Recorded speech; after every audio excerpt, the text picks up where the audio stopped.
Hello friend, જય શ્રી કૃષ્ણ. રોટલી, પરાઠા, ભાખરી સાથે ખાવાની મજા આવે તેવું ફક્ત 10 મિનિટમાં સૂકા લસણનું અથાણું બનાવશું. અને આ અથાણું આખું વર્ષ તમે સ્ટોર પણ કરી શકો અને સારું પણ રહેશે. તો એકદમ ઝટપટ બની જાય અને એકદમ સરળ અને સહેલી રીતથી આજે આપણે સૂકા લસણનું અથાણું બનાવશું. તો તેના માટે મેં 1 વાટકો સૂકું લસણ લીધું છે.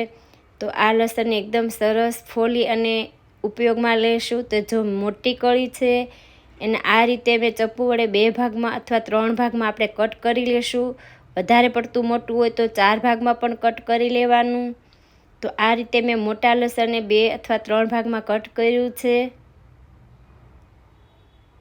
અને જે નાની કળી છે એ મેં આખી જ રહેવા દીધી છે. તો વધારે પડતું નાનું હોય એને કટ કરવાની જરૂર નથી, એ આપણે આખું જ રાખશું. હવે એક પેનની અંદર તેલ લેશું. તો 1 વાટકા જેટલું મેં સરસવ તેલ લીધું છે. એનાથી અથાણું આખું વાર સારું રહેશે. પણ જો તમારે આગળ સરસવ તેલ ના હોય તો તમે સિંગ તેલનો પણ ઉપયોગ કરી શકો. તો લસણ એડ કરી અને 2 મિનિટ માટે આ લસણને આપણે તેલમાં સાતળી લેશું. તો ફક્ત 2 થી 3 જ મિનિટમાં સરસ લસણ સતળાઈ જશે. થોડું બ્રાઉન કલરનું થાય ત્યાં સુધી આ લસણને આપણે સાતળી લેવાનું. તો ફક્ત 3 જ મિનિટમાં મારું લસણ સરસ સતળાઈ ગયું.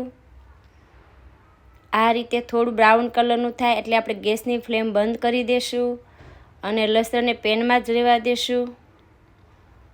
એક બીજી પેન લીધી છે, એમાં 1.5 ચમચી મેથીના કુરિયા, 1.5 ચમચી રાઈના કુરિયા, 1 ચમચી આખા ધાણા, 8 થી 10 મરી, 1 ચમચી વરિયાળી, 1 ચમચી આખું જીરું, 1 ચમચી મીઠું. બધી જ વસ્તુને આપણે સાથે શેકી લઈશું.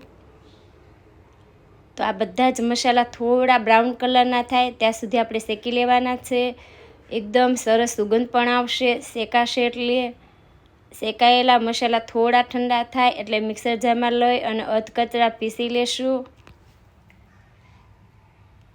તો ફક્ત 1 થી 2 જ રાઉન્ડમાં આ રીતે મસાલા અધકચરા પીસાઈ જશે, વધારે પીસવાના નથી. તો આ રીતના અધકચરા પીસી લેવાના. હવે જે આપણે લસણ સાતળ્યું છે એને એક બાઉલમાં લેશું. જે મસાલો આપણે પીસીને તૈયાર કર્યો છે એડ કરીએ. 1/2 ચમચી સ્ટ્રોંગ હિંગ આવે એડ કરવાની, 1/2 ચમચી હળદર, 1 ચમચી આપણે લાલ મરચું લેશું, કાશ્મીરી મરચું લેવાનું, એનાથી કલર આવશે. 1/2 ચમચી આમચૂર મસાલો. આમચૂર મસાલાથી લસણનો અથાણાનો સ્વાદ એકદમ સરસ આવશે. એટલે 1/2 થી 1/4 ચમચી જેટલો આમચૂર મસાલો. બધા જ મસાલા બરાબર મિક્સ કરી લેશું. અને જો તમને તેલનું પ્રમાણ ઓછું લાગે તો તેલ ગરમ કરી ઠંડુ કરીને પછી એડ કરવાનું છે. અને આખું વર્ષ રાખવા માટે તેલનું પ્રમાણ અથાણાની ઉપર દેખાય એ રીતે રાખવાનું. કોઈ પણ એરટાઈટ બોટલની અંદર ભરી અને તમે ઉપર તેલ દેખાય એ રીતે રાખશો તો અથાણું આખું વર્ષ સારું રહેશે અને 12 મહિના ખાવું ભાવે. રોટલી પરાઠા સાથે તેવું એકદમ ટેસ્ટી લસણનું અથાણું બનીને તૈયાર છે.